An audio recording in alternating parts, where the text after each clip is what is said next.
দোস্ত পানি খাবা, গলা শুকিয়ে যাচ্ছে। তুই আমার সাথে তক করে বসতি? বন্ধু বালাইছ আপনি কি ডা তুমি কনতেই আসো? তুমি 20 টাকা পাও না? হ্যাঁ পাই তো, তা তুমি কনতে জানলে? সবই জানি আমি। হ্যাঁ তোমার কথা আমি শুনছি, ওই 20 টাকা নিয়ে আমি ইফতার করবো।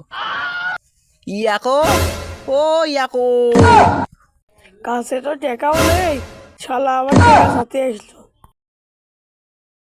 1 বছর আগে তোমার কাছে 20 টাকা পাতাম, সে টাকাটা তুমি তো দিলে না। ওর আমার কাছে টাকা আমি কেন দিতে পারবো না? ও তোর মুখে যাওয়ার কথা বলছে,